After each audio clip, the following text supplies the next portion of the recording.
The Final Furlong Podcast is proudly brought to you by Geoff Banks Bet. Get up to £500 refunded as real money for new Geoff Banks online accounts after your first month of betting. Use promo code FFP500 at geoffbanks.bet. Welcome along to the Final Furlong Podcast and the Yes No Game Show Grand National Edition.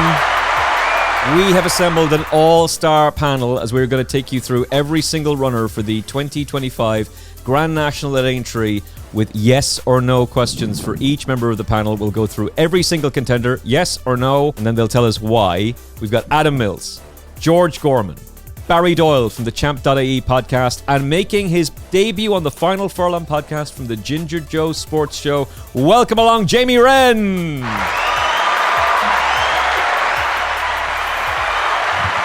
Crowd goes wild, Jamie. Crowd goes wild. Up the kingdom. Of the kingdom. Okay, let's take a look at the betting with Geoff Banks Bet. We're going to go through the horses in race card order because it's just easier for everybody if we do so. And we will rattle through a short list of contenders. We had a lot of fun with this for the favourites for the Cheltenham Festival, so it should be a bit of fun for the Grand National as well. Intense Raffles, the Irish Grand National winner, is the favourite with Geoff Banks Bet at 13-2 from Morocco, 8-1. Stumptown is the same price after his Cheltenham Festival heroics. The defending champion, Am Maximus, would need a career best, but maybe he can with these new fences. Off top weight, 9-1. Vanillier is becoming a dark horse for many, 11-1. That's the current prices with Geoff Banks Bet. We will begin with number one on the card. We'll go from Adam, Jamie, Barry, George, and myself. Am Maximus, yes or no for the Grand National. Adam Mills. Yes. Jamie. No. Barry. No. George. No. Okay, Adam, why yes? He's got the class to win this. This race, I don't really worry about the weight. This is not the race it used to be. You just plod round to the third last. I completely ignore his form this year. They've obviously decided in the autumn that he wasn't going to make up into a Grade 1 winner, so we've gone back to the Grand National. I thought he won last year's race with a fair degree of authority, albeit beating Delta Work and Minella Indo were on the way down. But he won it by 7.5 lengths. It wasn't like he scrambled home. I cannot see a scenario where he doesn't get round. So for that reason, I think he's got the class to be involved.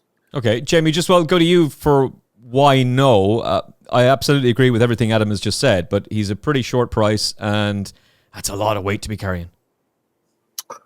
Yeah, I agree with Adam. He'll get around, but he won't win. But I suppose he's definitely probably will be maybe in the first 5. But was he 8 pound higher than last year? It's very hard with the amount of weight. It's different, I suppose. Do you remember Tiger Road came back and won it? He wasn't the top weight at the end of the race. So, top weights, when's the last top weight that won it really at Emmet? It's a long time ago. Look, it'd be great to see it if he could win back to back, but first 5, 6 maybe for me. Exactly what Adam says. He will be there to third last, but will the weight tell? The way he won was obviously very impressive last year. The way he sprinted clear at the end, but maybe first 5, maybe 6, maybe for me. Yeah, I agree. Let's move on. Number 2, Royal Pagay. Yes or no, Adam? No. Jamie? No. Barry? Definitely not. George? No. No chance. Number 3, Nick Rocket. Yes or no, Adam? No. Jamie? No. Barry? Not this year. George? Yes. Yeah, I think so too. I think he's got a chance. I think he's been a little bit too underestimated. So, George, elaborate on why. He managed to win the Bobby Joe despite an extra £9 winning the Five Estes. He's just £2 higher than he is for that now here. He stayed on well into third in last year's Whitbread. He is £10 worse off with Minella Cocooner from that, but he seems to be improving, and I think he's going to really enjoy this test of stamina. So I would sort of ignore where he is with Minella Cocooner in terms of the weights. Improved massively since then. Yeah, I agree, and I think there's a chance that people are just going to automatically assume that Intense Raffles is going to go and beat him because of the weight turnaround. I'm not entirely certain about that. I'm also not certain that it's guaranteed that Paul Townend will ride Am Maximus and not him instead. So he's definitely on the short list. Adam, why no? I just think he's too slow. And I know it's a strange thing to say about a 4-mile race, but I just think he's slow. And I think you still need to have some kind of turn of foot, particularly now where there's so many involved. And he's yet to convince me that he's anything other than a 3-mile stayer. Okay, that's fair enough. We'll switch it on to number 4 on your race card. That's L'Homme Presse. Yes or no, Adam Mills? No. Jamie? No. Barry? No chance. George? No. And it's a no from me. Grangeclare West, yes or no, Adam Mills? No. Jamie? No. Barry? No. George? Yes. Briefly elaborate why. So he deserved to be favourite for the Brown Advisory last year when he went wrong. Like, he had absolutely whacked Hartwood and what was the other one? Corbett's Cross. He's got 3 RPRs of 150 or above. All 3 of those were on his 3 attempts at 3 miles plus. Only him and Fast or Slow have got within 5 lengths of Galopin Des Champs at Leopardstown. Like, I don't think that was a fluke. And I just think he ought to improve for the step up in trip. And he's got plenty of class. I really think he was better than this. I was dying for him to run the Gold Cup. Like, I think this horse might be too good to be running in National in a year's time. I think a lot of him. So he's got to go in my yes part. Okay. I don't quite know why they ran him at Navan in a grade 2. I don't understand. Down in trip, I can only think it was a tune-up for this. But why do you let him finish second to Galopin Des Champs if you're preparing him for a Grand National? Yeah. It makes no sense to let him run that well if you're going to come here. Yeah, especially you then take a hike in the ratings from 158 to 163. Now, he would have got up in British ratings anyway. But the only thing that makes any sense to me is he scared him a bit that day and they pulled him out of the goal. The other horse is going for history. That's the only thing that makes sense to me, is that he gave him a bit of a scare. Jeez. Okay. But then why put him in the race? Okay. I don't know. We're kind of confusing. You're the only one who's yes on him. Yeah. But I respect the fact that you are yes. Hewick, yes or no for the Grand National, Adam Mills? Yes. Jamie? Yes. Barry? Yes. George? No. Oh, George! It was going to be so sweet. We were all going to say yes. Okay, yes from me as well. Barry, why yes, Hewick? I just think he's a seriously good horse that probably doesn't get the recognition he deserves. 17 runs over fences in his career. He's won on 3 occasions. Likely he'll have nicer ground here. And I think he has a hint of Tiger Roll about him, doesn't he? In that he's not the biggest individual in the world. People like to write him off, but he just keeps on. He's a massive, massive heart. And I just think he'll give himself a chance with the way he travels and the way he jumps. I was actually really taken by his performance of course, last time at Turles over hurdles. A lovely little prep run.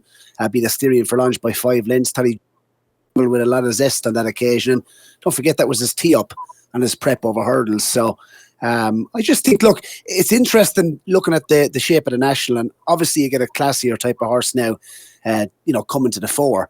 But we've only had one winner in the last 11 renewals, rated 160 or above. He's rated 162. I just think, look, if there was one big day left in Hewick, this could be it. And it could be on the biggest stage of all. I just genuinely think he's a good chance. Look, he's 12-1. He's well found in the market. He'll probably get a bigger price. There's no doubt about that on the day, Emmet. But he would definitely he'd make the shortlist, the top 5 shortlist for me, definitely. Yeah, well, he's definitely on the shortlist straight away, despite George's antics here. Adam, very briefly for you, Shark Hanlon was on Racing TV with Johnny Ward, friend of the show, over the weekend, and he was talking it up about how all the owners have got 66-1. That's great for them. Is 12-1 a backable price for you? Yeah, I think it is. I think that's pretty fair each way price. You'll probably get 5-6 pace at least on the day. Can't really echo everything Barry said. I mean, for me, he's been on the radar for this kind of race for just over a year now. That the French champion hurdle last year finished second to Losange Blue. Really good, solid run. But those French fixed brush hurdles wouldn't be that dissimilar to the shape that you need to make over a Grand National fence these days. And he absolutely took to it perfectly. I actually kind of was hoping he'd go back to Auto in May, and maybe they will do this, but I think this is going to really suit Hewick, and you do know from that King George that he will stay. And Gavin Sheen's going to be in the plate again as well, Jamie. For you? Yeah, I can't see him out of the first 5, Emmet. If there's no rain forecast, exactly, it's going to suit him perfectly, and great prep the last day in Thurles, I thought. It's like Adam says there about winning the King George. You know he's going to stay, especially the way he ran on the King George. I know they were stopping in front of him in the King George, but he still ran on, and the ground is perfect for him. And exactly what it is, reminds me of like Barry said, a Tiger Roll. He's not that big, but he has the heart to jump those fences compared. He wouldn't get over them years ago, and now he can. So, do you know what I mean? So, yeah, I'd have him. He's the first one on the shortlist that the majority of us all agree on. Boo, George. Boo. Minella Indo, number 7 on your race card. He is a 50-1 shot with Geoff Banks Bet as we're recording. Is he a yes or no for Adam Mills? No. Jamie? No. Barry? No. George? No. That was a torture chamber one for George there, because he would have done a lot of work in the Henry de Bromhead yard and may very well know that horse well, but no. Appreciate it. Does he need to start now, Adam Mills? No chance. Jamie? Just won't even get over the first. Can we get a price with Geoff Banks Bet? Not to get over the first, please. Barry Doyle? He's been a hugely disappointing horse in the latter part of his career, appreciated. I thought he was going to go on to a lot more than what he has done. No is the answer. Yeah. George? No. Yeah, he's an easy no. Capodanno. Cheltenham hero a year ago in the Cotswold Chase, but since then, Adam Mills? No. Jamie? Oh, God, no. Barry Doyle? No. George Gorman? Sadly, he did be a very good turn at Cheltenham last year, but sadly, no. Number 10, Minella Cocooner. Yes or no, Adam Mills? No. Jamie? Yes. Barry? Then, yeah. George? Yes. Okay. I'm a yes as well. Jaime Wrenn, why yes, Minella Cocooner? I suppose it's a horse that hardly no one's talking about it, and I kind of like that sometimes. Obviously, the old, I always call it the whipbread.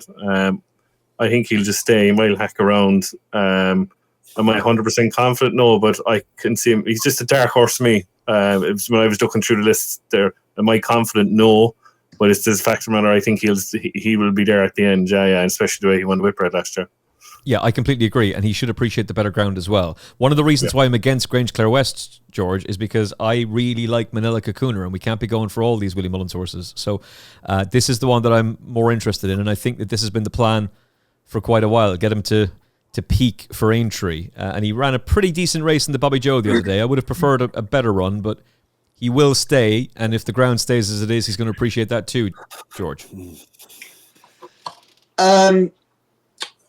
Yeah, look, the third in last year's Irish National was obviously he wants this sort of trip as did when the whipbread off £6 lower. He actually stayed on really well that day. You don't see many horses winning a whipbread looking like they want further, and he did, which makes him interest for me. And crucially, he goes on any ground. He could just pull out a bit more improvement. Like that. That's basically, you couldn't leave him off your shortlist. Adam, why are you so against him? He's just too slow. He's too slow. He's just got no turn of foot. I can't be having him. Wouldn't interest me in the slightest. Race IQ jump index score of 7.9 and comes good in the spring. This is his moment. This is his time. Well, now, hang on a minute. I'll be careful what I say, but what race IQ jump score did they give Madgeborough 2 weeks ago? Oh, Jesus. Yeah, okay, all right. Touche, salesman. Paige Fuller, we love you, and we're looking forward to talking to you on the show again very soon. My apologies. Yeah, hey, we can't always be right, by the way, and they can't always be right either. Barry, for you, Minella Cocooner. Yeah, well, I don't think you need a turn of foot to win a Grand National now, Adam. And I think this horse is all stamina, and he definitely wants further, even than the 3 mile 4 furlong than what he won at Sandown at the back end of last season. I just think as you mentioned, Emmet, this has been the plan with Minella Cocooner, and he's kind of going in under the radar. I mean, what has he got? £5 tax, from the British handicapper. Yeah. 157 gets him. I suppose. Look, he's going to have plenty of weight to carry, but he's not near top weight. 157. He has that nice profile as well. 9 years of age. Even though he's Blythe Flemonsford, and looking at his pedigree, you'd be thinking that he'd be better on softer ground. But all his form shows. 4 of his 5 victories in his career have come when it's been, good or yielding in the ground description. So I think ground trip, he's been campaigned with this in mind. And, he's lightly raced as well for a 9-year-old. Don't forget, he's only had 11 starts over fences. I think he ticks a lot of boxes for the race itself. And don't forget as well, of course, he was second in an Albert Bartlett to the nice guy. Never forget that day. You certainly wouldn't have called him slow on that occasion, because they went like the clappers. And this horse, they couldn't go quick enough for him as a novice herder. I know that's a long time ago. He's 9 now. But I think he's plenty of pace to lie up. And I think over the extended, 4 miles in a national, I think it could be ideal for him. And the Irish national as well, don't forget, can be a good trial with the own season. So ticks a lot of boxes for me. Yeah, he's got a bit of class as well. He was a good winner at the Dublin Racing Festival over hurdles too, and I love that performance at the Dublin Racing Festival. Jamie, just a final word on Minella Cocooner. He's 50-1 with Geoff Banks Bet. I think that's a bonkers price. Yeah, I'd be back in that. Happy days. All right. Geoff Banks, we're doing some business with you. You can sign up now at geoffbanks.bet. Use your promo code FFP500. Get 10% of any net losses back after your first month of betting. Wait. First 2 months of betting. Wait. First 3 months of betting. 10% of any net losses back after your first 3 months of betting. Use your promo code FFP500. Sign up now at geoffbanks.bet and take full advantage using FFP500. Number 11 is Conflated. Yes or no, Adam Mills? No. Jamie? No. Barry? Won't stay. George?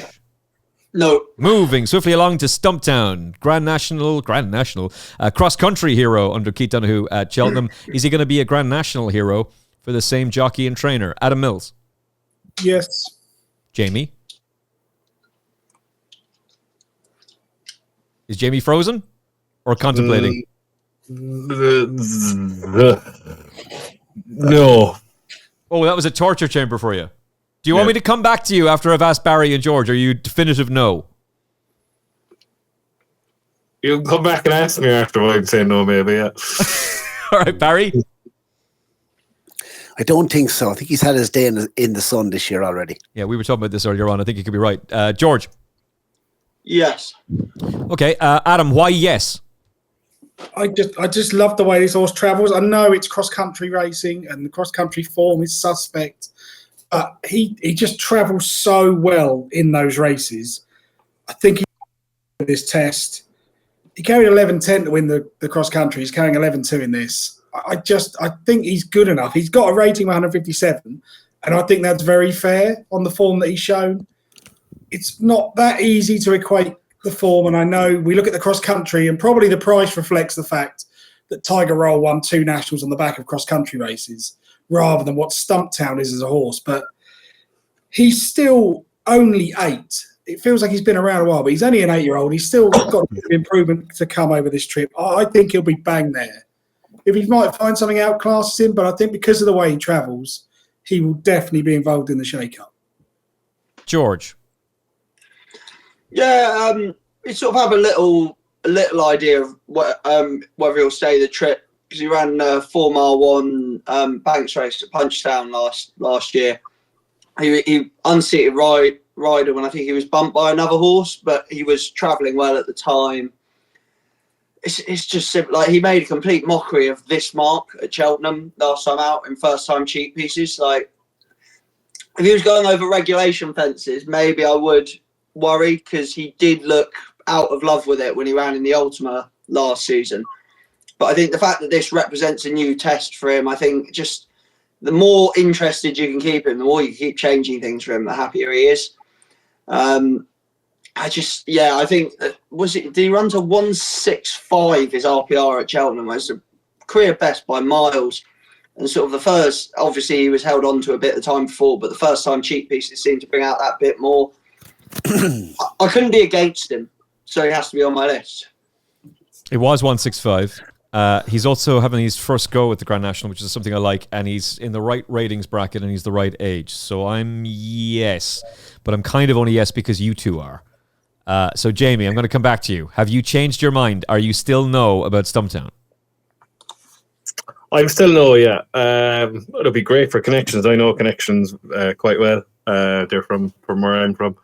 It'd be great to see. It'd be great locally if he won a Grand National. It'd be great party afterwards if he came down here. But two things. I don't think he'll keep up with the early pace. Look, I know he does travel well, but they do go a lot slower in the cross country. I think he's found his niche. He's been going up 20, 30 pounds in the ratings because of cross country races. Do you know what I mean? I understand first time out in the Grand National he might like it, but I think he'd be outplaced very early if they go quick on quicker ground.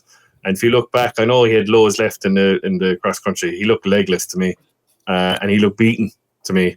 And they came back to him. I think that'll take out of him to win it. And back in December where Keith Donoghue was at pains not to ruin the handicap mark. I think he was just out on his feet in the cross country, and I think a little 10 in the Grand National. So it's a no for me, unfortunately. Okay. And I'd love to see him win, though. Oh, of course you would. And I'll tell you what, Adam, George, and I will send you WhatsApps of the celebrations at the party in Kerry if he goes and wins. Because obviously you won't be invited because you dared to express an opinion on a podcast that doesn't conform to the narrative. How dare you, Jamie? How dare you? It'll be a bit of crack. All right. Number 13, Hitman. Adam Mills, yes or no? No, I wouldn't back this horse in a walkover, so no. Jamie? He shouldn't be left in the race because he doesn't know how to win a race. Barry? Oh, this fella's a shocker altogether. No way. George? Like you said, he's had much easier targets in the past and just shown zero interest in racing in general. So I can't think the toughest test of a racehorse there is going to be up his street. If he jumps the last in front, he will turn around and just get out of the way for somebody else to come through. He's a little gentleman of horse, but it's always Mr. after you. Yes. You Gentleman. first. You first. You go first. No, absolutely not. Beauport, number 14. Yes or no, Adam Mills? Yes. Jamie? Yes. Barry? Yeah.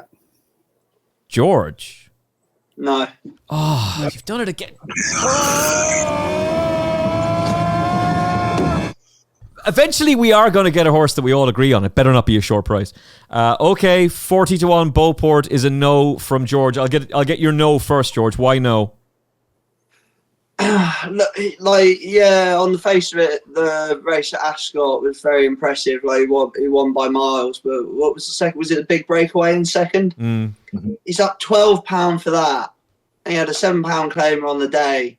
He's essentially up £19. Like I don't like horses running on a career high national, and for that reason, as they say, for that reason, I'm out. As they say on Dragon's Den.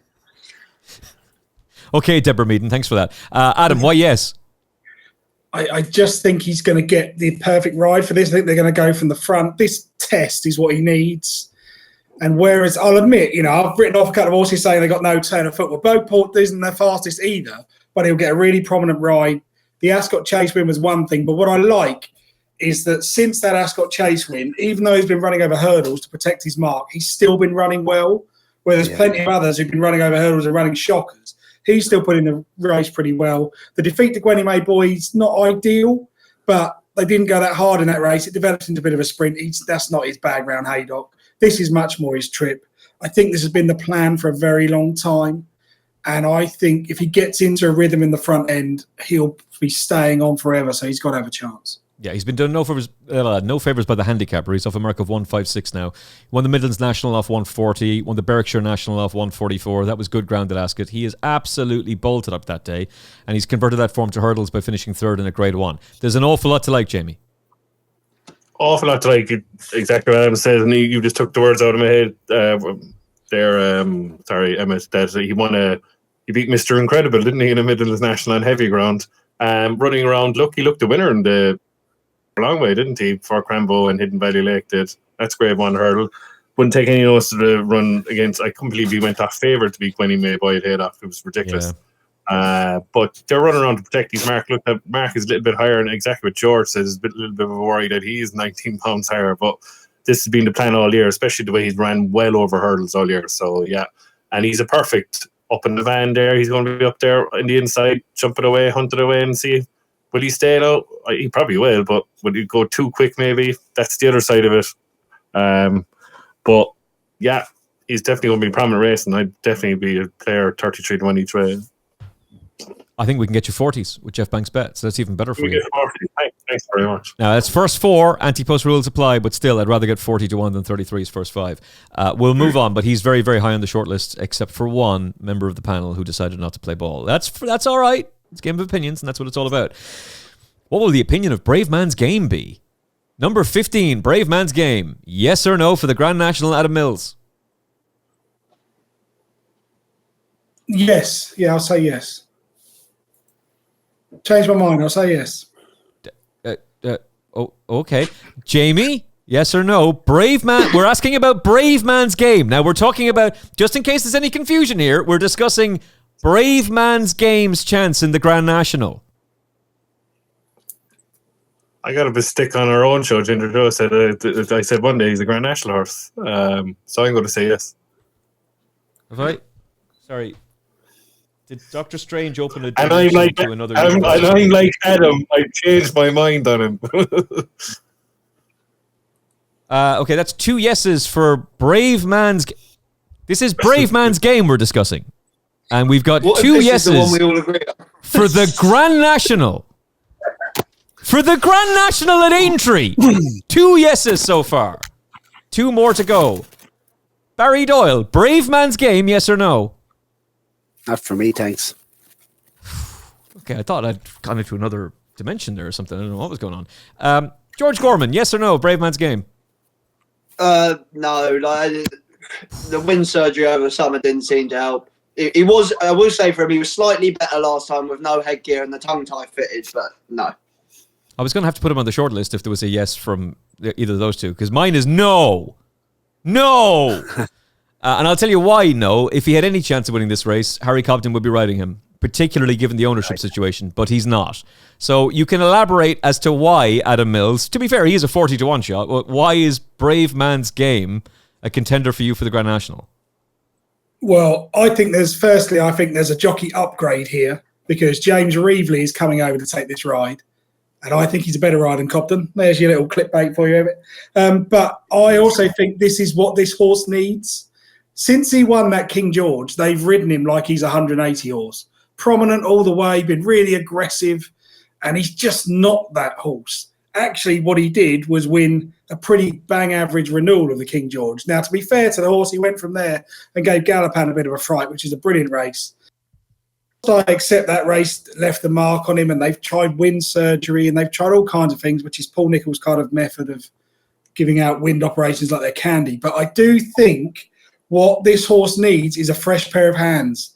And James Reevely might be that way. He might take the view, you know what, suspect stayer, bit of class, back class, likes the ground, jumping should be fine. But what we don't want to do is get in a battle from 6 out.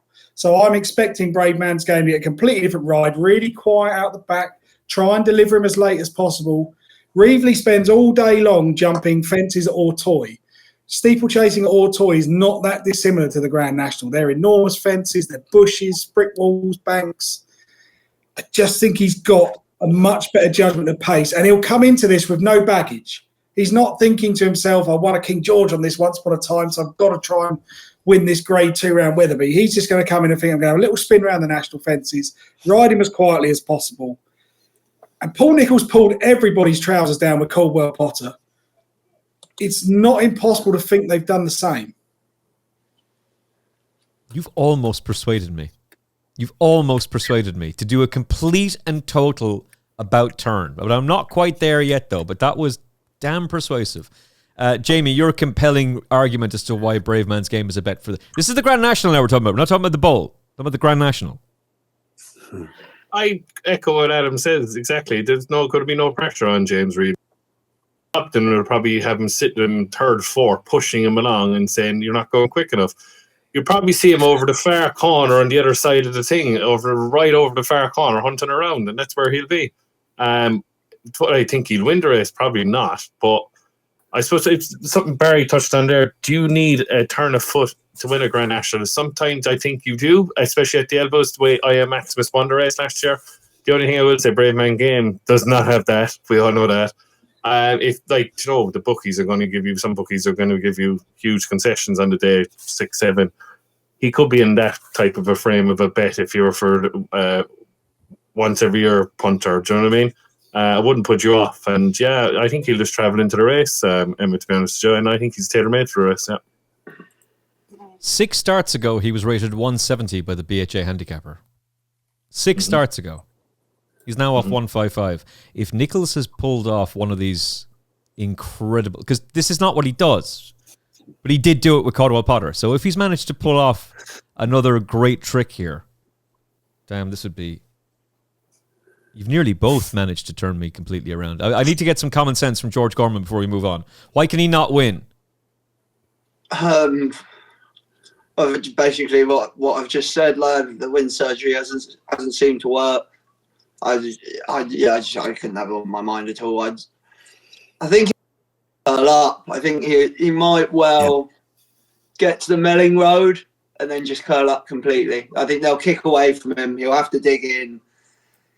And he won't be able to breathe, and that'll be that. Yeah, that didn't do it. That didn't top me out of him. Barry? Well, he didn't stay at 3 mile 2 in the Gold Cup. He's not going to stay at 4 mile 2. That'll do. Thanks very much. Thank you. Bit of common sense. Thank you very much. All right. Not a hope in hell. That's fine. Thanks, Barry. I needed a bit of slap in the face common sense there. And I didn't say he'll win, though, Barry. Well, he won't be winning, lads. It's not. I can't see it myself now. If he hunts around and gets a place at 40s, fair enough. But man, if they manage to do it, and the Reevely angle is a really good one. Okay, Chantry House, number 16. Yes or no? Adam Mills. No. Jamie. No. Barry. No. George. No. Yeah. Nicky Anderson's got a terrible record in the Grand National. He might win it, but it will not be with that horse. 300 through 5 for the Paul Nicholls and Ella McNeil team. Adam Mills. No. Jamie. Oh, God, no. Barry? No. George? Easy yes for me. Oh, my God. Okay, well, that fixes things with Ellen McNeil after Jamie's comments. Why yes? Look, he was just plain and simple. He was just bad in last year's Whitbread. It was too bad to be true. He was much better last time when he was staying on. I think he was beat a nose by Victorino at Ascot. I was there on that day, and he did catch your eye all the way around. He gets to go off the same mark here. I think these trips are worth another go with him. I really do. I just Victorino's no mug at all. He takes some beating at Ascot, and that's as close as anything. Yeah, as anything got to him there this year. So I would be with him, yeah. Okay, it's place prospects at best for me. Number 18, Perceval Legallois. Yes or no, Adam Mills? Yes. Jamie? Oh, Starlink broke down. Go again, Jamie. Sorry? Oh, yeah, 100% yes, yeah. Barry? No, for me. George? Yes. Oh, okay, all right. I'm a yes as well. Jamie, why yes? His form is very good, Emmet, from the Paddy Power. Now, I know Midnight or Fred wasn't great in the Kimura, but if you look back at it, I know Meeting the Waters was poor, obviously. Not a hurdler in that 3 mile handicap hurdle that he won at the Dublin Race Festival. I think it's all confidence with this horse. I've backed it in every handicap chase over the years and finally got his day in the Paddy Power. Then he went on to win the same race he won a couple of years ago, the old William Fry at the Dublin Race Festival. Confidence comes back in the horse, I think, and especially the way he won the Paddy Power chase, like the 8 Favre Champdou's won, 3 Carbrag ran well against 3 Carbrag at Navan. Will Do ran well enough, second in the Grand National trial. Nick Rocket has won, a Bobby Joe and a Sayestes. Pinkerton has won a Galway plate. The form is all there to be seen. I think he's the up-and-coming improver, first time over the national fences. I like that. And yeah, I think he has a right chance. Yeah, Perceval Legallois. Yeah, I completely agree, especially considering what Nick Rocket did, having come out of the race as well. Adam, for you? Yeah, I think everything Jamie said there. I mean, I just thought that Paddy Power form was good. And people act like, he won at Leopardstown at the DRF because of his lower hurdles mark. Well, he was only £7 lower than what he won the Paddy Power off. Carried a big weight that day, still got the job done. It just looks like this horse has finally grown up. I think everyone has probably backed him at some point in the last 2 years. And suddenly this year, like the run at Listowel, then the run in the Troy Town, it was like it was all coming together, and he's finally he's going to peak at Aintree, and that peak might well be good enough to go close in the Grand National. Yeah, I completely agree. And also his team, the McManus team are in form, but Gavin Cromwell's an absolute genius. George, for you? Yeah, it's mostly the same logic. As say, beating Nick Rocket 9.5 lengths, that was now £13 higher for winning Thyestes and the Bobby Joe. I think he's looked in all his starts this season like further will suit, and he's got to be dangerous if he can improve for the trip. So I think he's probably still well handicapped anyway. That was it. I agree. I completely agree. We are moving on to number 19, Kandoo Kid, Harry Cobden's mount for Paul Nichols. Adam Mills, yes or no, Kandoo Kid? No. Jamie?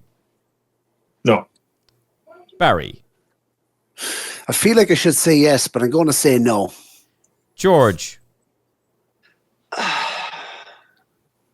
No. No. Moving Sophie Long. Oroko, number 20 on the list. Adam Mills, yes or no, Oroko? No. Jamie? Yeah. Barry? Yeah. George? No. Okay, I'm on the fence, so I'll let Jamie explain why yes or no. I suppose it was a good run in that graduation chase behind Trelawn. Look, Trelawn hasn't done much really after that. Emmet, look, he fell in the race with Jungle Boogie. Then was fourth at Cheltenham, second behind Grey Dawning. I think he was just turning around for a trot against Grey Dawning, to be honest. Janjo took a pull back and front, then he stopped and just trying to hold on. But look, the handicap mark was there anyway. I even think he's been the one horse properly, in a way, campaign to win the race. I've been on him all year. I think I backed him at 20 to 1 anti-post or something like that. Yeah, I really fancy him, bar Perceval Legallois. They'd be my main two at the moment, yeah. Okay, so you're expecting a JP 1-2. Adam, why no? I just thought that run behind Greg Dawning was just average at best. And I can certainly see the case, and he's obviously been plotted for it. And I think it's fair to say the last time he actually tried to win a race was at the Aintree meeting last year, and they've had this in mind for a long time. But one, I don't like horses with that kind of profile because they kind of get in the mould of like, I don't have to put everything in because you're not going to ask me for everything. And just the run at Kelso put me off. I didn't like the shape he made. I'm not convinced Grey Dawning was back to form. I think he just fell into a race against the horse who wasn't ready, and for that reason, I couldn't have him. The price would concern me. He's gone down to 8 to 1 now. That's a slight bit of an issue. George, your view? Yeah, similar to Adam, really. I didn't think he achieved the whole pile, finishing second to Grey Dawning. The only thing I would say about his jumping is two efforts at 3 mile. He's jumped much better, I thought. Most of his sort of the bad mistakes and the bad shapes, etc. He's back in trip, trying to protect his mark. Like there's no doubt he will improve for the step up in trip. I just think everyone thinks he's, because he's clearly not been trying, everyone thinks therefore he's miles well in. I just don't think he is. He might well be, he might have a few pound up his sleeve, but I don't think enough to win a race like this. Okay, and Barry, you're in the yes camp. Why? Well, he was only 4 lengths behind, I know the way you're thinking, at Aintree last season, and Galloping the Champ was 6 lengths behind, I know the way you're thinking, of the Gold Cup this year. I just think the form, this year he's been running over the wrong trip. He's been plotted for the race. He's form on decent ground. And I suppose the big question is 4 miles around the Aintree. How's he going to cope with it? But if there is one lurking below 11 stone that could be absolutely thrown in, it's Oroko. So I think he has to be on the short list. This has been the plan. Like, it's not an afterthought. And the lads mentioned Grey Dawning as well. Obviously a second to Grey Dawning last time, beaten 2.5 lengths. I didn't think John Johnau was anyway hard on him. That was a tee-up effort, obviously. And, he still had the 7 starts over fences, don't forget as well. 15 starts in his life. Last season, as the lads mentioned, his only real big day in the spring last year, he was second in the Aintree. That was to another way of thinking. So I just think the form reads very well. So you have to be interested in him. You mentioned that he's a short price. You possibly could get bigger on the day. If you were offering me a match bet, Intense Raffles or a Loco, I know which way I'd be leaning. Ooh, damn. Well, we're coming to the Irish Grand National winner in a second. I do worry about him shaping over fence, although I said that to somebody today who I really, whose opinion I really value, and they said, what are you talking about? Am Maximus shaped terribly over a fence and he bolted up in the Grand National. You don't need to jump as well these days in Aintree. And that's a conversation for another day. All right. 2 no's. It's amazing as well, Emmet. It's amazing how the jumping improves when it has to improve. Corbett's Cross, National Hunt Chase comes to mind last year. Isn't it? Isn't it quite remarkable? I know the way you're thinking as well. Yeah, all of a sudden that jumping just remarkably improves when the application of cash suddenly improves things. Okay, number 21, Intense Raffles, the Irish Grand National winner. They've got a good record in the race the following season. Is this the year for Tom Gibney's horse, Adam Mills? Yes or no? Yes. Jamie? No. Barry? No, not for me now. George? Yes. Okay, I'm a yes as well. Let's go with why no, Jamie. Probably going to have egg in my face now before we started off air. Mr. Mills said to me, this horse can run on good ground, and that he's fast. I'll let Adam do the case for that. I don't think he is. That's just my opinion, and I leave it to Mr. Mills. Okay, Adam, quicker than people think and won't have any issue with the ground. Discuss. Yeah, I should rewind it a little bit and say, when I say he was quicker than people think, that was 3 years ago. But what we can say is that his debut run in an AQPS bumper at Argentan, the penetrometer reading was 3.4. So although at the races will tell you that's good to soft, that's not. That's good to firm in UK terms. And when he won that bumper, admittedly against limited opposition, but you always look at the sectional times, he ran the final 3 furlongs faster than the 6 furlong handicappers on the card because they run bumpers on flat cards in France. This thing's rapid. And that was good ground. It was a long time ago. He hasn't encountered ground that quick since. Things may have changed. I just think he's been laid out for this. I thought the race last time just didn't suit him. He will stay forever. The one concern I'd have is I think his jumping was his biggest asset last year, and I don't think that's as relevant these days. He's not the biggest horse, but he's a good jumper. But I still think he's got a bit of improvement to come from that, off that mark of 151, and his Irish national form is pretty good. I think I'm right in saying number 6 Valverde was the last horse to win the Irish national and go on to win the Grand National, but I think this lad's got every chance. Okay, Am Maximus ran well in an Irish Grand National, then goes on to... didn't he win? No, he won the Irish Grand National and won the Grand National. He won, yeah. Yeah, Am Maximus, last year, yeah. Oh, yeah, that's enough. Fair enough. You'd confused me there for a second. Sorry. Okay, final line on this, George Gorman. Yeah, like I said, it's winning the Irish National. Sort of, it was last year's winner's path. He was beaten by Nick Rocket in the Bobby Joe, but he actually registered an RPR of 160, which is £5 higher than he achieved in winning the Irish. Remember, the Bobby Joe's 3 mile 2, the Irish National's 3.5. So you could say he was running over an inadequate trip. He's £2 better off with Nick Rocket here and back up to a trip that's going to suit him better. So if he can improve on a RPR of 160 off 151, like I think he could actually still be very well handicapped back up in trip. Damn. Okay, he's a 13-2 shot with Geoff Banks Bet as we're recording for the Grand National.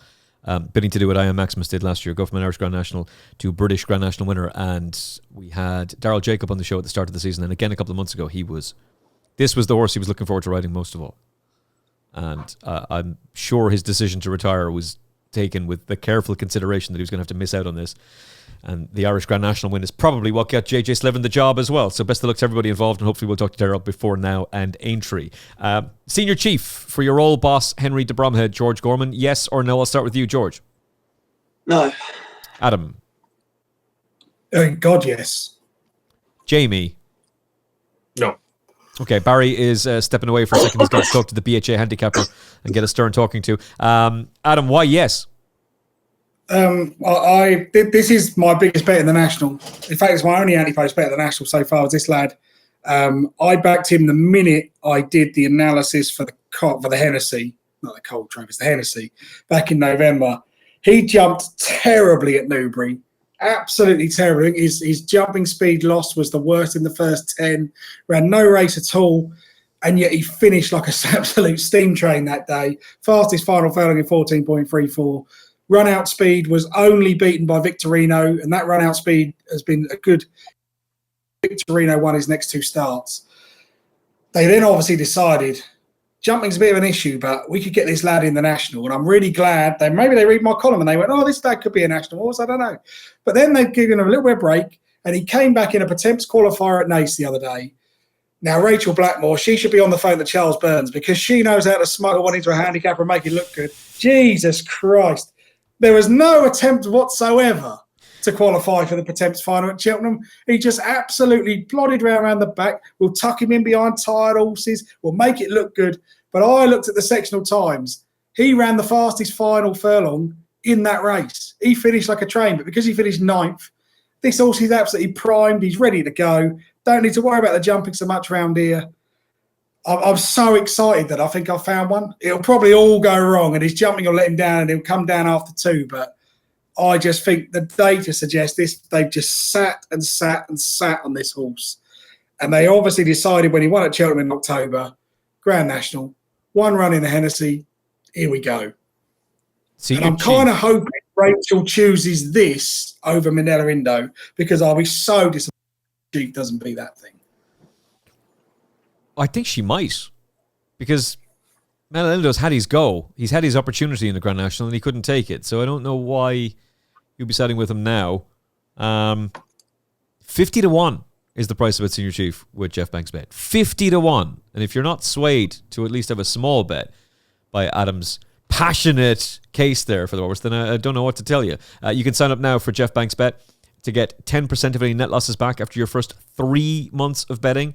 And with the flat season on the way, that can be very, very useful. Hopefully, though, we'll be in profit. Cheltenham was a bloodbath. Although, to be fair, George did very well. He pointed us in the direction of quite a few winners, as did Adam as well, for that matter.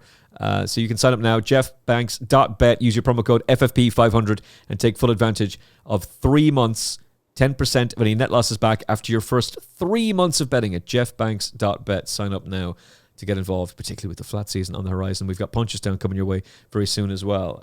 Jamie, final notes on Senior Chief. I have fair play to Adam for giving it a good account and what he thinks of the race. I just don't think it's good enough for him, to be honest with you. I think that race in October obviously was on good ground. Like the Shark Go and Broadway Boy weren't great, really, were they in the Ultimate, and that's what's put me off, really. Wouldn't put Adam off. He's made a great case for it, but I just don't think it's good enough. That's just me.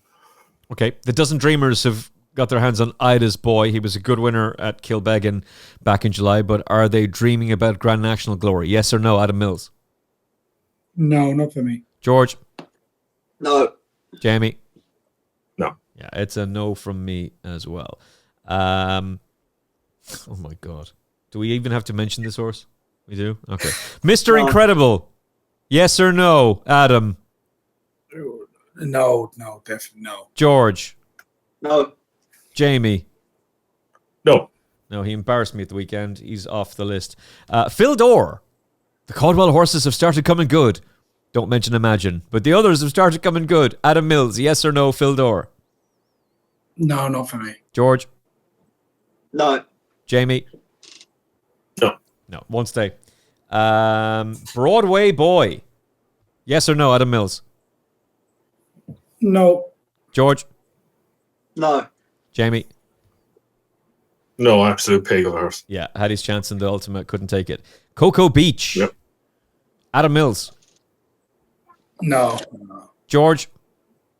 No, I can put my feet up for a bit here, to be honest. I wonder what George's answers are going to be for the next few horses. Jamie. He's just done it again. I mean, unfortunately, would have a chance a couple of years ago in soft ground on it. Yeah, soft ground, and if there's a time machine to take him back a few years, or some stem cells treatment to make him look younger. Yeah. Stay Away Fay, number 29, Adam Mills, yes or no? No. I understand why you're in the torture chamber there, but you have to see common sense. George? No. Jamie?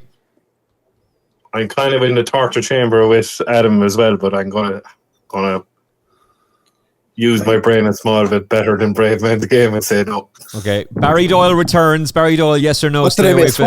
What did I miss? Yeah, you missed some cracking insight into... Actually, yes or no, senior chief for the Grand National? No. Okay, Adam, compelling case, well made, but you're being crushed. Yes or no, intense raffles? No. Okay, that's He's it. by Marteline. No, not for me. Okay, right, come on. Okay, all right. We're on to Velvet Elvis. Yes or no, Adam Mills? No. Jamie? Oh, no. Barry? No. You'll notice that George Gorman put his feet up, so I'm guessing this is already a no from George as well. We'll say it is a no, but if by some miracle it showed up heavy on the day, he would turn into a maybe. I think if it was I'd agree with George there. I think if it was a small field Grand National for some random reason, then he'd be interesting, but no. Minella Drama, Adam Mills. No chance. Jamie. No chance, no. Barry. No. George. He's only tried 3 mile once. He got beat by Thunder Rock, who can't jump. No. Jesus. Meeting of the Waters. Yes or no, Adam Mills? No. Jamie. Yeah. Barry. Put it to you like that. Not the top 5. He's a chance, yeah. Okay. George. Yeah. Okay, George is no longer feet up. Okay, why yes, Jamie? I think it's been very good campaigning, Emmet. Obviously, he went off an absolute ridiculous price to the race. Perceval Legallois won the Durham Race Fest, saying about was he 34-5. Then ran in a listed race the last day at Leopardstown over 2.5 miles. Had no chance in that. Same mark as last year, is it 147? I think ran off 147 last year. Yeah, finished 1 pound 7th. higher. 1 pound higher, is it? Sorry. Yeah, I'm kind of a Barry. He's definitely been the first 6 without a doubt, and the better ground I think will come into play as well. And yeah, it's definitely a chance to be in the first 6 meeting over. Yeah, is it the winner? Maybe might not have to class to win it, but I think it's just by the handicap they've campaigned to come back here. Yeah. Yeah, I think he's very, very interesting, and I think a mark of 148 grossly underestimates him. I also think a year ago was too soon for him at 7. I know Noble Yates could do it, but Noble Yates was a bit of a freak of horse, I think, that year. George, do you want to elaborate on your thoughts? Yeah, it's pretty much the same. Like pound higher than last year's Ultima Third, and like last year, like you actually watched the race back, he jumped the last in 4th place. He just faded badly. He's another year older, another year stronger, and look, obviously everything he's done since is worth nothing from a form point of view because he's just been thinking about this. You're taking a little bit on trust in terms of we've not seen him actually run on merit properly this season. But yeah, I think I like Horse coming back here for the second time when he's shaped that well the first time. Sort of he knows what he'll either come back this year and go, not this again, or he'll be a year older, a year stronger, and he'll be able to finish his race off a bit better, which should see him finish about where he jumped the last year. Yeah, I think he's a very, very interesting runner for this, Barry. He kind of reminds me of Head Chunter a little bit, going back for a year later after shaping really well the first year. Yeah, he's had the sighter. I mean, he's coming in off, as you said, more or less the same, rating and weight. And you must remember as well, lads, he was tuned up last season to win in the season, whereas this year, this has been the plan. It's all gearing towards 1 day entry. I think, for rain, the more rain, the better for him. He's by Cork Cave. I love his pedigree, actually. I don't think the trip will be an issue whatsoever to Meeting of the Waters. He's a nice low weight. He's trained by the master. And like what you said, Emmet, I just think there's definitely more to come. Even though he's on ratings, he was a shoe-in, wasn't he, at Leopardstown over hurdles? But like, this has been the plan. There definitely could be more scope off 148, and he would be on the short list. He would be number 2 of the McManus team for me in terms of picks, and he'd be definitely in the top 6 short list for me, meeting at the Waters. Okay, Geoff Banks Bet is going 20s, and I think that's because he really, really values the campaigning of this horse, shall we? And he doesn't want to be taken advantage of. So 20-1 is the price with Geoff Banks Bet. That makes sense to me. I think he's a really, really interesting runner for the race. The one thing that would just slightly concern me, Adam, because you're a no on this, they booked Rachel Blackmore for the DRF. That tells me they really thought he was going to run a big race there, and he didn't. No, I wouldn't read too much into those kind of bookings, especially when the Mullins have got so many horses to campaign.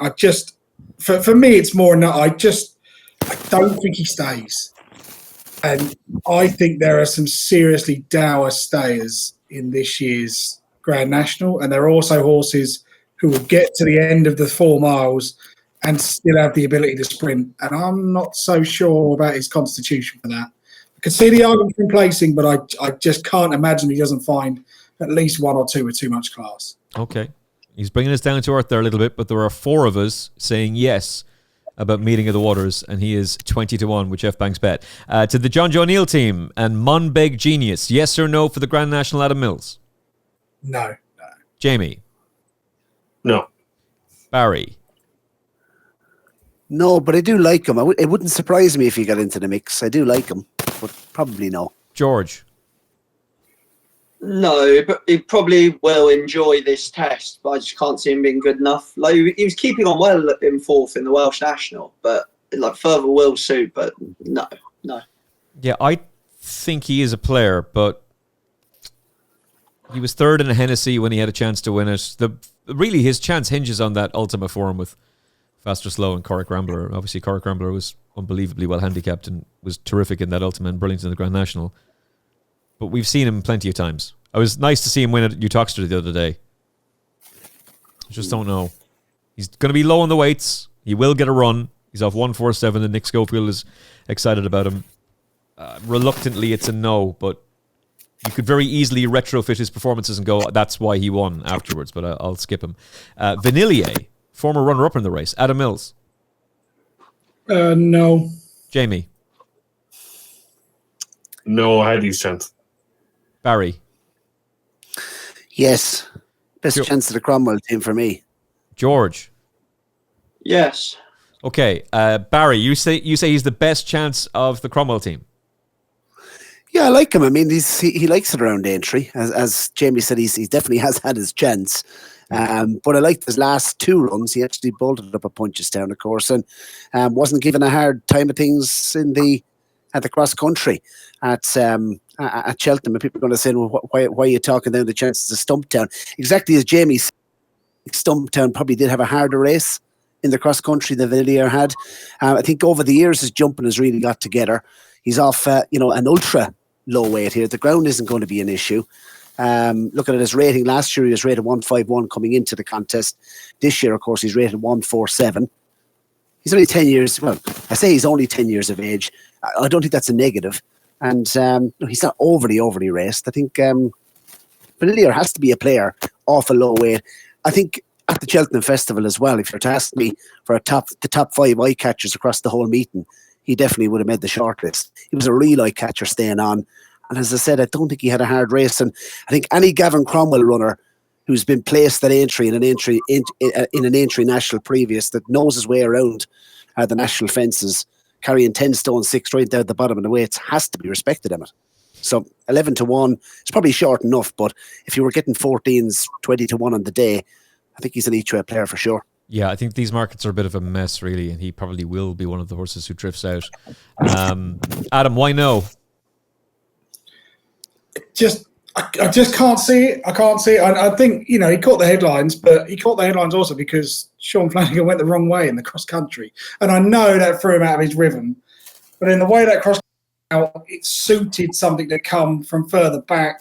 I just thought he was eye-catching for the wrong reasons. He's had his chance. I'd be disappointed if he won, because I feel like there should be something with more class than he's showing. Yeah, he's starting to shape. I thought he shaped very well in the cross-country race after that. He had no chance after what happened.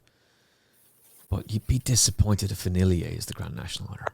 Like, surely there has to be something a little bit more unexposed. 10 stone 6. Oh, yeah, that's a very fair point. That's a very fair point. And he has been around before and he knows his way around. But, Jesus, something should be able to improve past him in this race, surely. Number 35. Husson Deli, or whatever his pronunciation is. Now with the Keedy yard. Adam Mills, yes or no? Yes. Jamie? Has he had another wind operation? Checking sources. Please hold caller. Your call is very important to us on Final Furlong Podcast Towers. That would be a no. Choke, no. Barry Doyle?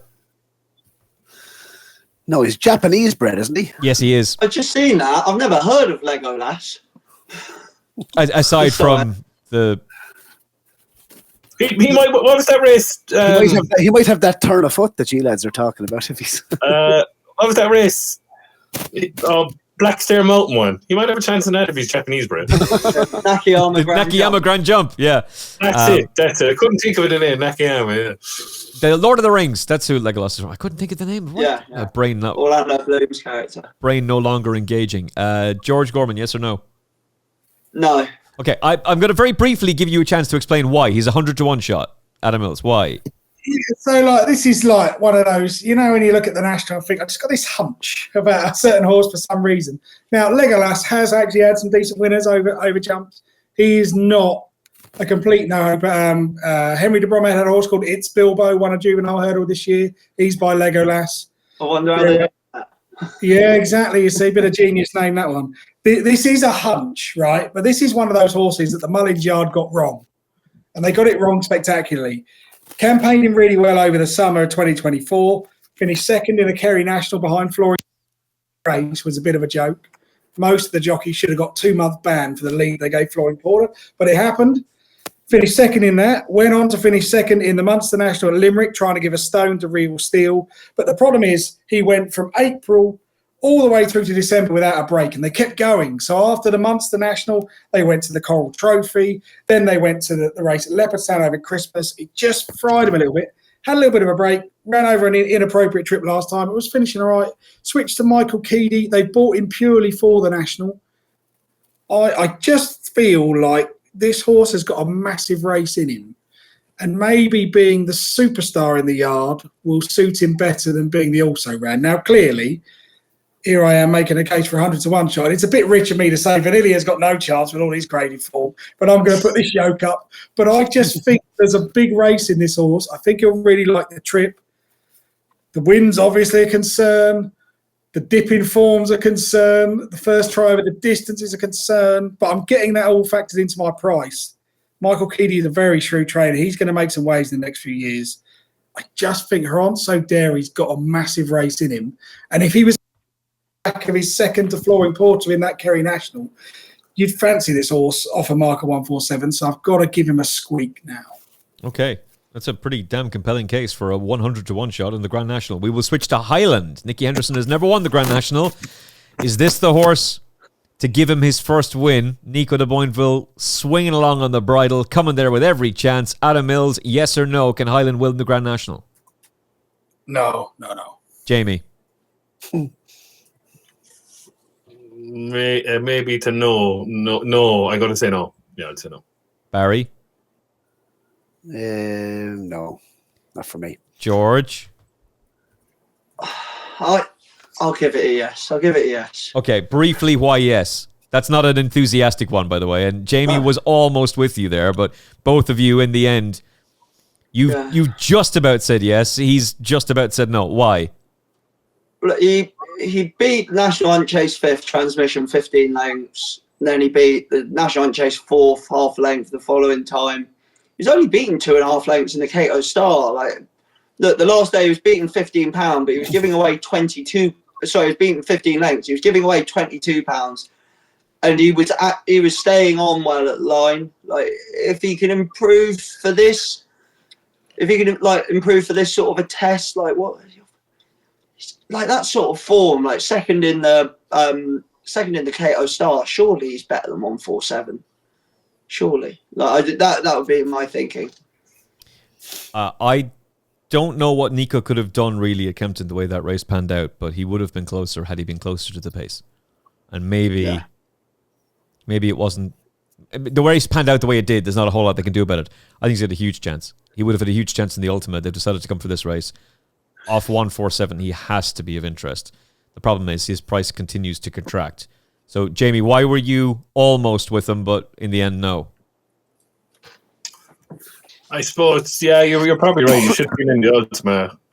Definitely, I'm allowed to back him in the Ultimate. I suppose, but to put me to him is that obviously the quicker the ground, the better his sense. But Catadori was poor in the Ultimate.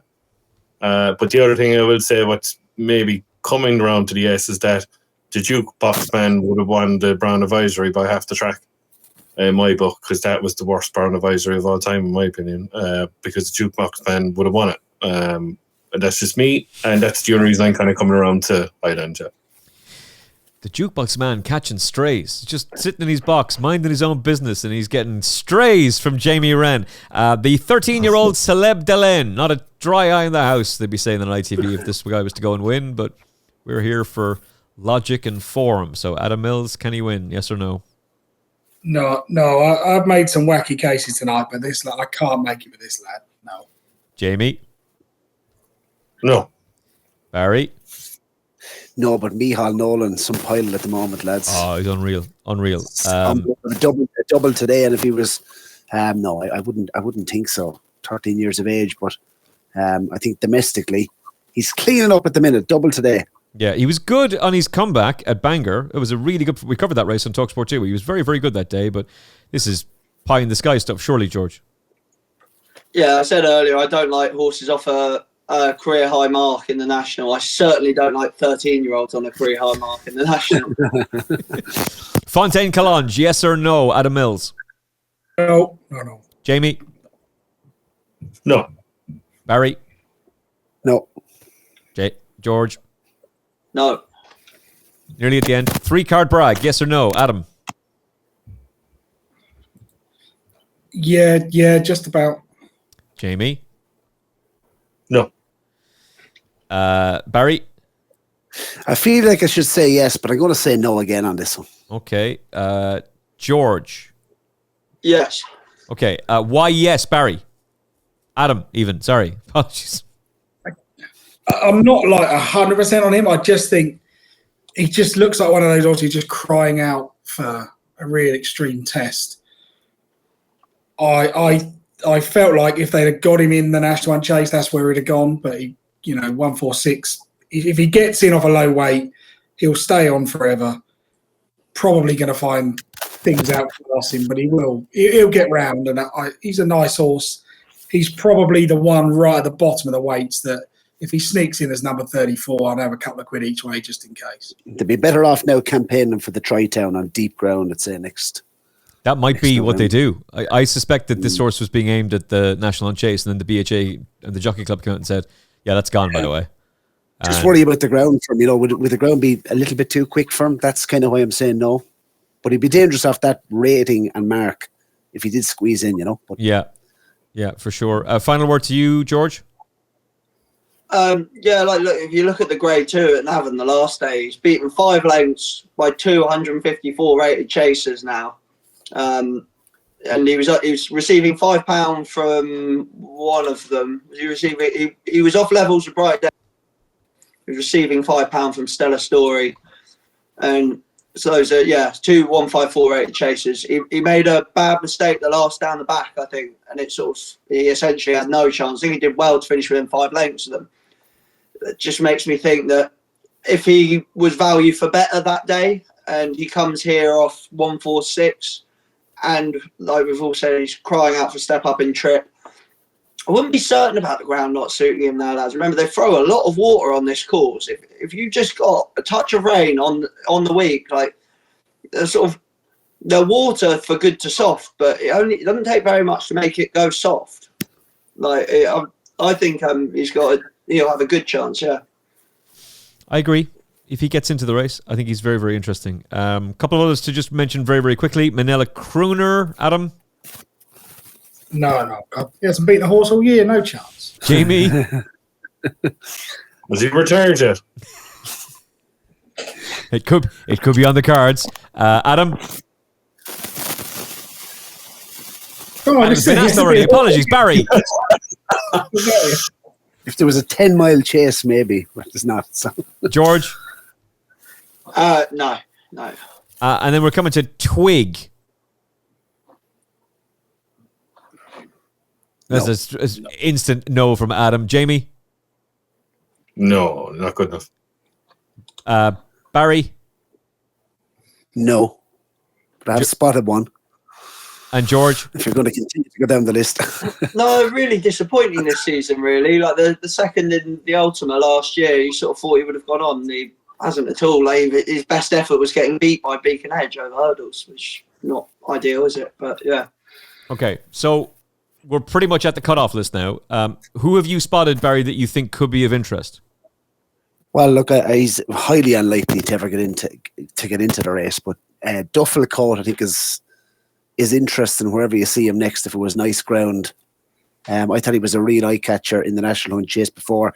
He didn't fall; he was actually brought down, but he hits the flat spot in his races. I think, God, he'd be tailor made for a 4-mile 2 contest like this. I think on a little bit of nicer ground, he'd be a second in a Galway plate.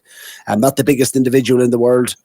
This horse stays all day, and look, I'd like to get into the race, but I think he's still well handicapped and extreme distances.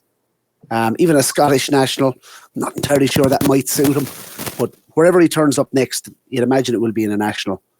Duffel Coat, I thought he was an eye catcher in the National Hunt Chase, and I'd say he definitely would have placed.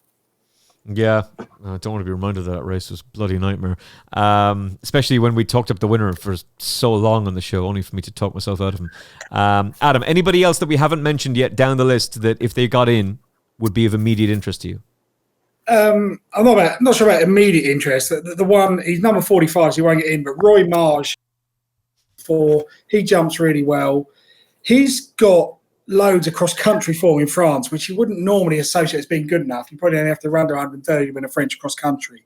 But he's got a couple of little bits of form that just make me think he is a Grand National horse. Now, if I mark a 145, I don't think he's going to get in, especially as James Reevely's already taken the Brave Man's Game ride. That kind of leaves who's going to ride him as well. But in September last year, he ran over 3 mile 6 in a listed cross-country at Craic. Off level weights, he gave a 7-length beating to Sweet David, who absolutely bolted up at the Cheltenham November meeting. That form is enough to make me think he's reasonably treated off 145. He's not going to get in. The ground's not going to be in his favour. But if there was a sudden deluge and 10 came out and he snuck in on 10 stone 4, he'd probably be run better than 100 to 1 shot. Okay, I like that. Jamie, anybody not obvious on the list or anybody that you think should be given a mention that right now is on the cusp of getting in? No, I've kind of pretty much done Emmet. I wouldn't be interested in any of the rest, no. Okay, George, same question for you. I very much agree with Duffel Coat, and I'm going to do something you really shouldn't do. Can I change my answer on one of my earlier ones? Yes, you can. Who? I'm going to be the only yes on Kandoo Kid. What? He's up £7 for the Hennessy win, but that was his only attempt at 3 mile or beyond. Victorino's 5.5 lengths back in third. I know he headbutted a couple of fences, but he's won 2 since. It's against my. This is why it was a no initially. He's a career high mark at 9 years of age, but he's completely unexposed at staying trips. And like Nicholson hand in this, like it's not septic. Do you know what I mean? And Cobden's still chosen him. Like, I know he won the Hennessy on him, so maybe he kind of feels he has to, but he's a marginal yes for me. Okay. You are the only one who has said that. So essentially our shortlist, as things stand, is Hewick. Do you want to change your answer on Hewick, George? Absolutely not. I can reel off quickly why. 11 career wins, 7 on good, 2 on good soft, 2 on yielding. They will not let this, it'll be yielding or worse. Fair point. Touché, salesman. Touché. Okay, Hewick is still on the short list, but that's a very thing that is absolutely something to be worried about. Minella Cocooner, gets in with 4 yeses. Adam was the only one to say no. Stumptown just about makes the shortlist with 3 yeses. Beauport is there with 4 yeses. Brave Man's Game snuck in with 2 yeses. Perceval Legallois, he's there with 4. Kandoo Kid is there with 1 yes. I'll just do it to appease George. Iroko has 3 yeses. Intense Raffles has 3. Senior Chief got a rounding endorsement from Adam Mills, so much so it didn't really matter what anybody else said. He had to go on the shortlist. Meeting of the Waters has 4. Vanillier had 2. Who's on Derry? He's kind of there. 2 for Highland. 3 for 3-card Bragg, and that's essentially it. So your final cases for the horses that you are strongest about. You can take 3 swings, the 3, maybe 4 even, that you are strongest about for the Grand National. And Adam, we will begin with you. I'll just take one. I cannot believe Senior Chief is 50s with Geoff Banks. And I just think he's been laid out for it. In that Potence qualifier made me think this horse is absolutely cherry ripe. And for that reason, I just think he's chucked in. If we get Rachel, I'll be even more confident. Oh, I'm loving that. Okay. 50-1 with Geoff Banks Bet about Senior Chief for the De Bromhead team who have won this race before. Jaime Wrenn, your shortlist of 4 for the Grand National. Hewick will be 1, yeah. And then I'm probably Team Malice after that. What I've said, yeah. The one I backed all years, Iroko.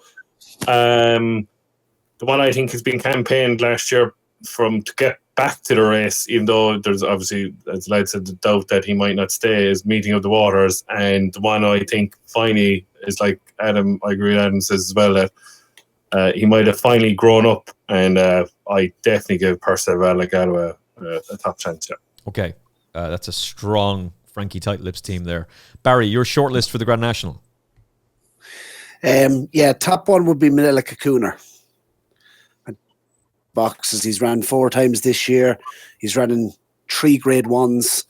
Has won, as the lad said, the big handicap at Sand at the back end of the season. He was backing up, of course, off a fantastic run in the Irish National, which is a brilliant trial. He's reasonably nicely weighted, 11 stone 2 here. He's only had 11 starts, I think, over fences in his career. I just think Minella Cocooner ticks a lot of boxes, and even if the ground did turn, out to be, softer than yielding here, he's by Fleming's, but he'd cope with either ground here. So, I don't think the ground is going to be an issue with him, and he's still 25-1. So he'd be the number 1 pick for the man who won the race last season, Willie Mullins. And Iroko, he's probably plenty short for a 7-year-old for the race. So I'm willing to swerve him slightly, but I think he's a worthy, favourite in the race, our second favourite at the moment. I could see him going off favourite, to be honest. Iroko, he's laid out for the race. But the other 2, Meeting of the Waters, I think he's fascinating as well for Willie Mullins. And the other one I like is Vanillier, placed in the race in the past. And I just can't get away from the fact that he's number 34 on the list. He's carrying 10 stone 6, and he's clearly in good form with himself. And he's been laid out. Vanillier, Meeting of the Waters, and Minella Cocooner, the 3 from me. Hewick, I'd love to see him run well. I think he will if the ground is anyway nice. Wouldn't discount him either. He'd be number 4 just about. Okay. George, your shortlist. Was it 3 or 4? You can have as many as you want. Intense Raffles, like very obvious. Same route as last year's winner. I think he'll reverse with Nick Rocket this time. I say career high mark last time over, career high RPR over a trip that I think probably short of his best. It'll be Perceval Legallois. This point's been well made. I'll just let the others speak for me. 3-card Bragg, as I've just said. I think he's got to be off the run in the grade 2 last day. He's got to be better than 146, and I think we all expect him to improve markedly up in grade. And my wild one, he's not that wild a price, to be honest, for a Grand National. I think he'll be bigger on the day. Grangeclare West. This horse is grade 1 all over. I think if he'd run in the Gold Cup, we'd be looking at him now similar to, I know the way you're thinking, you can't run him in the Grand National, he's too good. I think this is a right horse on his day. He's got to deal with 35 other horses, which he's dealt with nothing like that before, but if he enjoys it, he's the best horse here. Who's that again? Grangeclare West. Okay. All right. I still can't understand the run the other day, or what he was even doing in that race, but that was a massive run at the DRF. Massive run at the DRF. So your 3, George, are Intense Raffles, 3-card brag, Grangeclare West. Did I miss someone? Perceval Legallois. Perceval Legallois as well. Okay. Mine are 2, Minella Cocooner, Perceval Legallois. We've gone over why. We don't need to elaborate any further. Okay, so your shortlist is Adam Mills, 1, Senior Chief. I love the confidence. Jamie's got Hewick, Iroko, Meeting of the Waters, and Perceval Legallois. Barry, Minella Cocooner, Iroko, Meeting of the Waters, Vanillier. George, Intense Raffles, Perceval Legallois, 3-card brag, Grangeclare West. And I am Minella Cocooner and Perceval Legallois. There's a few of us there are going to be cheering on JP, Frankie, possibly Mark Walsh. I would hope Mark Walsh. And a certain trainer who's starting to take the world by absolute storm, and Gavin Cromwell as well. That is it. Any other business, any final notes to mention before we wrap up this yes-no game show? Adam Mills? No, we're good. Okay. Barry, when's the next Champ podcast coming out? No, you just dropped your Cheltenham review. We're probably going to drop it tonight or first thing in the morning, and day-by-day videos for Aintree. And what else are we doing? We're probably going to do something similar, maybe a runner-by-runner guide as well, possibly on next Monday as well. But it's all been covered here, so really appreciate being on the show, lads, and great to meet you all again. Pleasure as always. George, what have you got coming up from you? I'm going to see how I go, but I'm going to maybe produce an Aintree cheat sheet. It's going to be tricky because obviously we've got the Aintree, the 6-day entries are all what was it? You got them coming out on Friday and Saturday, and on Saturday I've got my horse running at my local point to point, so I'm not going to be able to do any work at all on Saturday. But hopefully, well, if he goes and wins, I don't think I'll be any good to anyone Sunday either. So I will attempt to get something written up across Friday, Monday, Tuesday, see how we go. But yeah, if anyone is around the Sussex area and fancies a good day out on Saturday, Parham point to point near Storrington is run by my family. Proper day out. I think we've got 54 horses entered, which is the best in the country for this weekend. So if anyone is around the Sussex area, come down. There's pony racing. I think two of the 3 more children are riding in the pony racing, so you might see a star of the future there. Oi. And I think most of the are across the 6 races. So yeah, come down and enjoy. Okay. When you say more children, are you talking which more specifically? Jamie's 2 daughters, Lola and Roxy, I think are both riding. Okay, well done to them. Have they been riding for long? Lola has been riding for a little while, pony racing. Roxy did the Shetland racing. I'm not sure if she's actually done the proper pony racing yet. And then his youngest, Kenny, is just about to turn 9, so he'll be starting soon as well. Class. So the next generation of Moors. Just when you thought there weren't enough Moors on the race course, there's a whole new generation of them coming through. There are 3, 4, 5, 6 grandchildren so far. So there will be plenty more. That is brilliant. Considering that Gary himself is a brilliant trainer, Ryan is probably the best jockey in the world. I don't think there's much of a debate about that.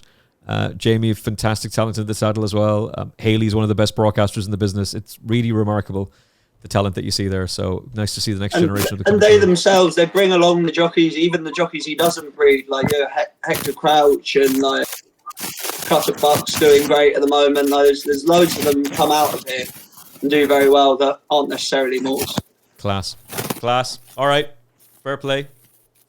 Next generation of talent coming through. Jamie, when is your next podcast appearance?